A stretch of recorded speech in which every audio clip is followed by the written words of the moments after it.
1. It was only the front edge of summer, and the yard already looked overgrown, as if the squalls of May and early June had held a kind of magical elixir, a formula that put all of the plants on steroids.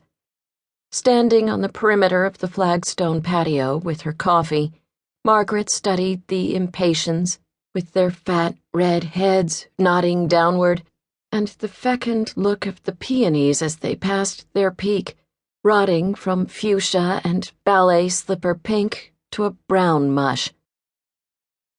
She began to walk out past the shed, where the yard narrowed between two bent willows, toward her beloved vegetable garden. When the kids were little, she had carved out slivers of her day to be here, sacrificing so she could embrace the peace this plot of land afforded her. Morning was her favorite time to be out among her plants, when her energy and joy for the day were at their peak. Your mistress, Roger, had called her garden once, and she'd never forgotten it. The irony, she'd thought bitterly. There was another one, she noticed, as her mouth curved downward with displeasure. Another chipmunk hole, or possibly a mole, next to the bright green shoots of her coreopsis. It had been burrowing down and feasting on the tender roots, and nothing enraged her more than having her flowers under attack. Rodents were where she drew the line. Rodents and slugs. Summer was just beginning, and they were already declaring war. Margaret could feel her agitation rising and fought to contain it. It was too early in the season to get worked up. In many ways, gardening was an exercise in patience, an endurance sport. She loved how it changed through the seasons.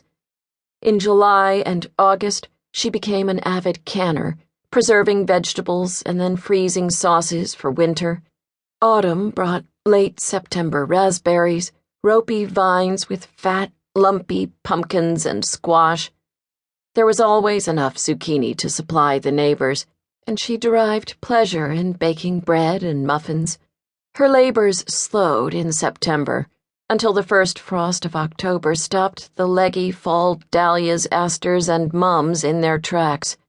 When it all hung brown and yellowed from the cold, she would cover the beds and perennials with dried leaves in a quiet funeral ritual, digging up the dahlia tubers to winter over in peat moss. Weeding between the rows of beans, she thought she heard a distant sound from the house. Could that be the phone, or was the breeze playing tricks on her? There again, so faint from all the way out back. No matter, she'd be in soon enough. There was nothing that couldn't wait. It was probably Roger, calling from the road. This trip was Denver first, and then Florida, if she remembered. It was hard to keep all the deals at his commercial real estate firm straight sometimes, and frankly, she'd given up trying. The members of her family were like lines intersecting at random points. Her two grown daughters close to home, Maura and Aaron, and her son Stu in Milwaukee, flitted in and out of her weeks, as did her grandchildren, with their multiple school and sports activities. Roger was mostly consumed with his work and weekend golf at the club. These days, there were times she simply felt like an afterthought.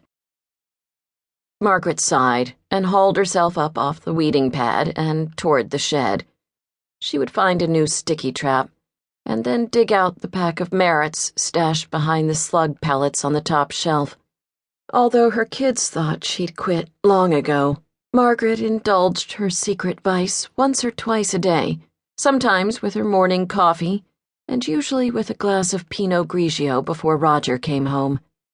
Now there was the phone ringing again, just seconds after it had stopped. Someone must need to reach her, or maybe it was just coincidence. There were so many of those automated callers now, even on the off hours. But it wasn't even 9 in the morning. She sighed and tucked the cigarettes back on the shelf in the shed. Maybe it was Maura calling. Her daughter knew she would be alone until late that night. Perhaps she had an invitation for dinner. Margaret's spirits rose. She'd bring the rest of the blue